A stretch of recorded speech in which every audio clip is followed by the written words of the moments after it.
Un saludo para todos nuestros hermanos de Templo Belén, nuestra casa de pan. Una vez más nos encontramos en este espacio donde podemos aprender de la palabra de Dios, crecer, madurar, enseñanzas sencillas, pero esperando que sean bastante prácticas para ponerlas a rodar en nuestra vida, para obedecer a lo que el Señor dice y comprobar que la palabra de Dios está escrita para bendecirnos, para ayudarnos, para conectarnos con Dios, para recuperar esa imagen perdida. Somos hijos, no solamente criaturas, pero para eso, para ser hijos, necesitamos esa imagen de Dios en nosotros otra vez.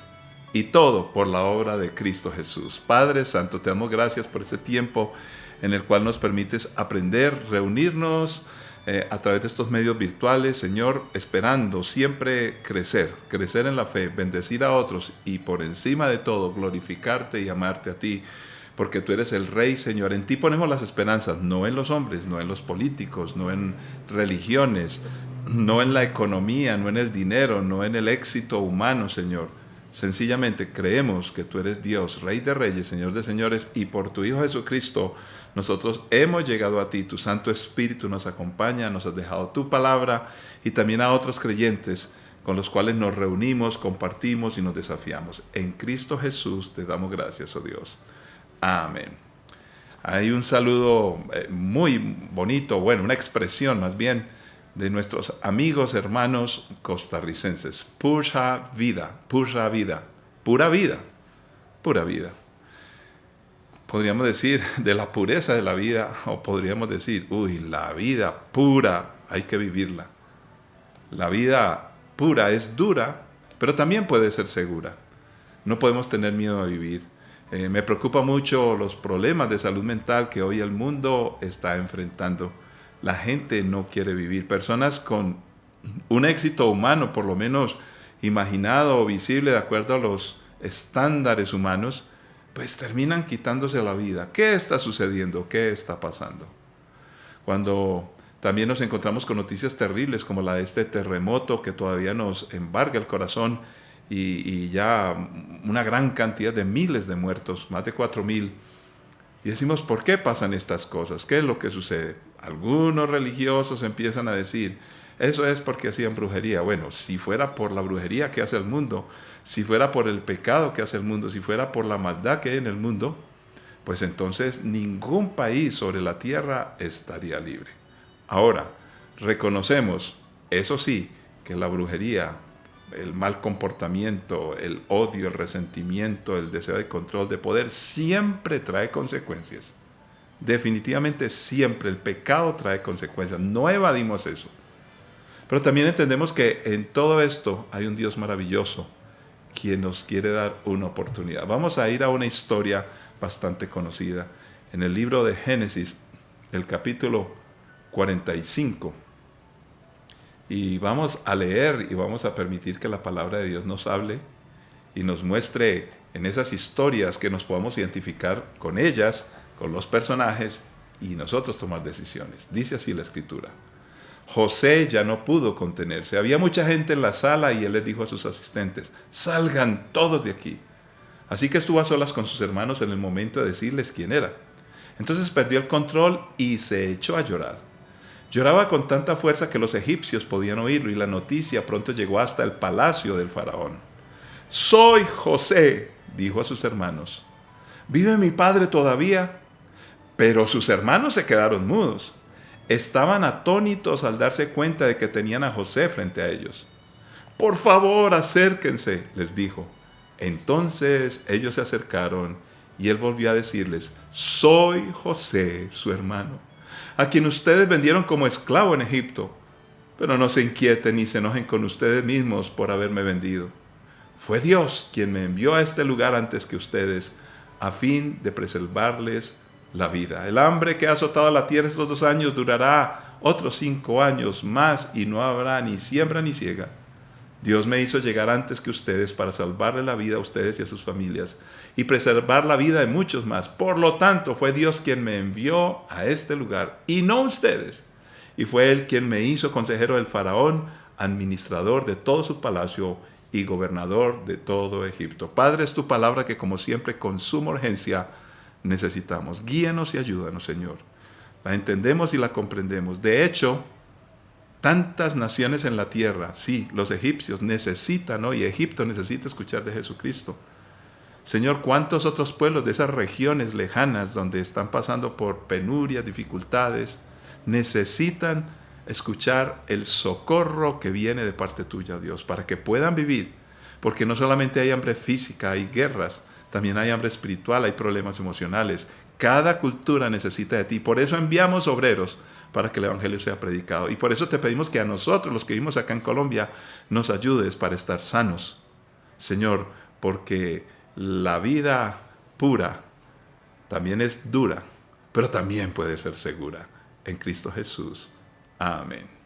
Esta historia famosísima de un personaje importante de la Biblia, yo recuerdo de niño la estudié, la aprendí y me hacía muchas preguntas. Yo decía, ¿cómo puede haber unos hermanos tan malos que vendan a su hermanito, pero aparte de eso engañan a su padre y le dicen que fue devorado por una bestia?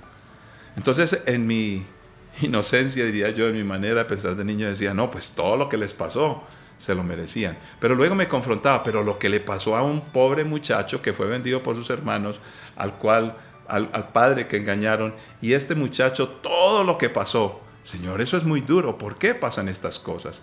La vida debería ser diferente, distinta. Pero me encuentro con la palabra de Dios que la vida no es como yo quiero, como a mí me parece, como yo pretendo en mi ideal. Que entre otras cosas mi ideal puede estar muy equivocado. La vida es la vida. La humanidad, todo este tipo de circunstancias y situaciones se dan e inclementemente llegan a suceder cosas entre nosotros, nuestras familias, nuestra propia vida, que no podemos comprender y entender. Aparece entonces la soberanía de Dios, que no sufre variaciones ni se desvía por causa de nuestros errores o por causa de la historia de lo que los hombres quieran hacer. Pero ¿cómo conciliar todo esto sabiendo que además que Dios es soberano, también es justo? La vida, la pura vida, la dura vida, pero puede ser segura. ¿Cómo lo entendemos? Esta historia nos ilustra y nos ayuda. Así que si tú estás pasando por momentos complejos o difíciles, Dios, aquí en su palabra, nos ilustra.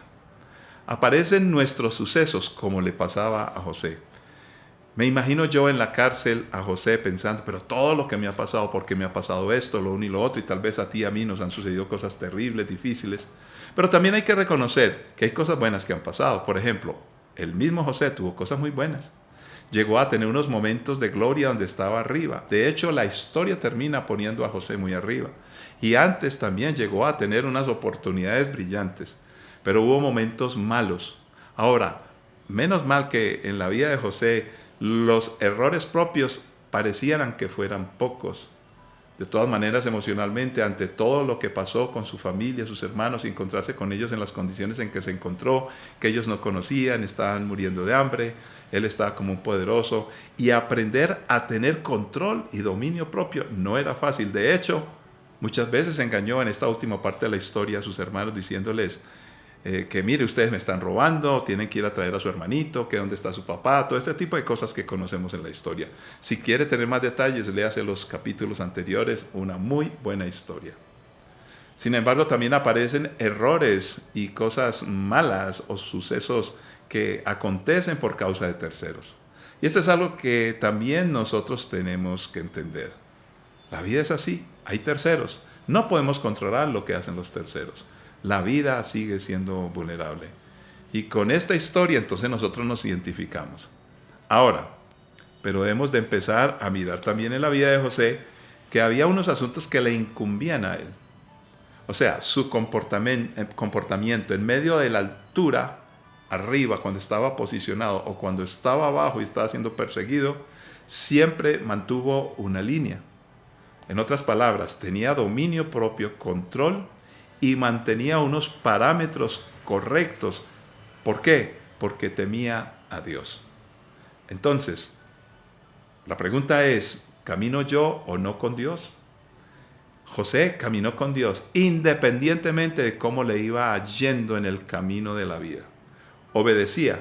Entonces, no es solo cuestión de religión o tradición, porque muchas veces nosotros somos devotos, decimos que creemos, tratamos de hacer las cosas bien, vamos a un servicio religioso, cargamos una Biblia o decimos desde que no le haga mal a nadie. En otras palabras, una piedad aparente. Sin embargo, más que eso, Dios quiere que obedezcamos en medio de las situaciones más complejas. Todos nosotros somos proclives a equivocarnos. Nos equivocamos emocionalmente, espiritualmente, físicamente. En otras palabras, estamos apuntando al error constantemente ahora.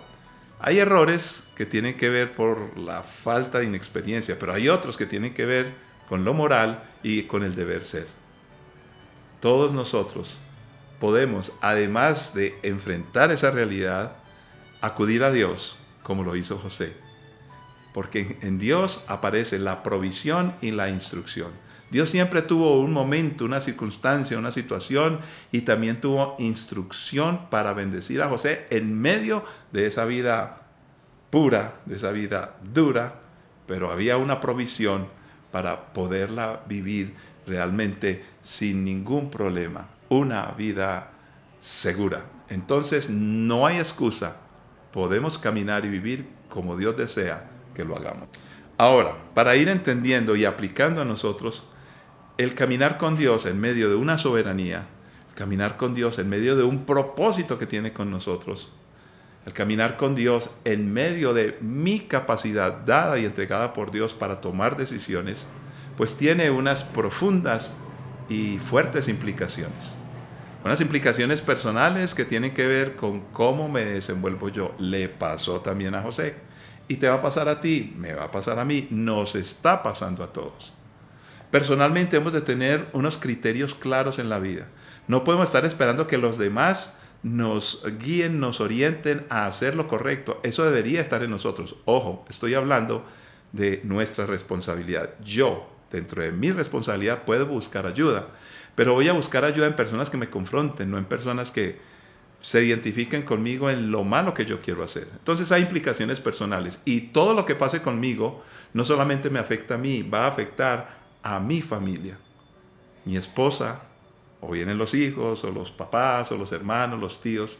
Va socialmente a afectar a otros cuando trabajamos. Y recordemos que por lo menos los que estamos sintonizados en este momento, supuestamente somos cristianos. Entonces yo no puedo evadir mi responsabilidad de un impacto que debo generar en medio de una sociedad necesitada, con muchos problemas. No es que seamos los más perfectos y los mejores. No, es que tenemos a Jesucristo y Dios está con nosotros como José. José era tan vulnerable como cualquiera, pero él creyó a Dios y Dios le bendijo. Así que nosotros tenemos un propósito, tenemos un alcance por ese propósito divino. Somos catalizadores. Hay un libro que me estoy leyendo en estos días muy interesante. Catalizar quiere decir potenciar, revolucionar, mover todos los contenidos, en este caso químicamente cuando hablamos de esta forma, pero es moverlo todo para lograr un efecto y para lograr unos cambios. Y entonces tenemos el ejemplo aquí, entre una familia está José y están sus hermanos. Y los dos vivieron una vida paralela. Los dos, o sea, los hermanos de José y él, tenían unas responsabilidades que asumir, tenían un ejemplo o por lo menos una palabra, una instrucción dada por su padre. Todos habían conocido lo mismo. De hecho, yo creo que los mayores habían conocido más que José. Entonces, ¿cómo es posible que José en medio de tantas penurias viviera con confianza? Mientras que los hermanos, hasta en la última parte de la historia, que un poquito leímos que usted va a reconocer, tenían miedo de su hermano, qué iba a pasar, decían, yo creo que nos está pasando todo esto. Cuando José les decía, ustedes me robaron, decían, nos está pasando esto porque nosotros hicimos mal. El pasado los perseguía. Sin embargo, José, en medio de tanta penuria, vivía confiado. Termina la historia con un José grande, pero no orgulloso. Pero la historia nos habla de unos hermanos orgullosos que nunca llegaron a ser grandes. Qué interesante. ¿Qué quieres tú? ¿Qué quiero yo? ¿Ser grande o ser orgulloso? Ahora, cuando buscamos la grandeza, tal vez vamos a encontrarnos el orgullo. Cuando vivimos seguros en Dios y hacemos las cosas correctas, la grandeza llega, pero no por causa de un deseo mío, sino porque hago las cosas como Dios manda, que Él sí es grande y me respalda. Y en esa grande forma de respaldarme, pues hay grandeza, la de Él. Aparece entonces José en medio de penurias, como bien lo he repetido varias veces, en bendición, pero sus hermanos, en medio de que nadie les había hecho nada malo, no había por allí alguien que los atacara, terminan en maldición, terminan en miedo, en inseguridad, mentalmente afectados. José termina siendo trascendente. Los hermanos llegaron a un punto de la vida donde se sentían totalmente inútiles. No somos capaces de lograr nada. ¿Qué vamos a hacer? La gran pregunta a la cual nos trae esta historia hoy. Podemos vivir confiados y decir como José, que a veces aquellas cosas que pasan, que no están bien, ataques de personas o situaciones que no podíamos controlar, si yo camino en el propósito de Dios, si yo hago lo correcto, yo no debo tener ningún temor, yo no debo estar preocupado, yo estoy caminando con Dios y todo lo que suceda y lo que pase estará dentro de su soberanía, dentro de su control, tendré su respaldo, caminaré seguro y mi vida será de bendición para muchos y honrará y glorificará a Dios. No importa qué tan duro, qué tan difícil. Podemos tener una vida pura, una vida dura, pero una vida segura si obedecemos y caminamos con Dios. Padre Santo, gracias, Señor. Ayúdanos entendiendo este pasaje, la lectura, Señor, cuando José le dice a sus hermanos, no se preocupen. De hecho, ellos estaban mentalmente tan enfermos que les decía, no se acusen, no se ataquen a sí mismos, no se culpen de todo esto. Sí, ellos habían cometido errores y debían culparse por eso, pero no eran capaces de trascender y ver más allá. Mientras que José siempre vio más allá. Ese más allá significa que confió en ti, oh Dios, que caminó, vio hacia el futuro y por eso en la vida todo le resultó dentro de tu plan y propósito. Eso queremos hacer hoy. Ayúdanos, no a ser orgullosos, no buscar grandeza, tú eres un Dios grande, pero que todo lo que pase y suceda, Señor, lo interpretemos desde la obediencia que debemos tener a ti. Ayúdanos a transmitir eso a nuestros hijos y entender que no es solamente para nosotros personalmente, sino para los que están a nuestro alrededor. A ser íntegros y caminar en seguridad. En el nombre de Cristo Jesús lo pedimos y lo creemos, oh Dios. Amén. Que la paz y la gracia de nuestro Señor Jesucristo les acompañe. Dios les bendiga. Nos encontraremos en una próxima ocasión con más enseñanza de la palabra.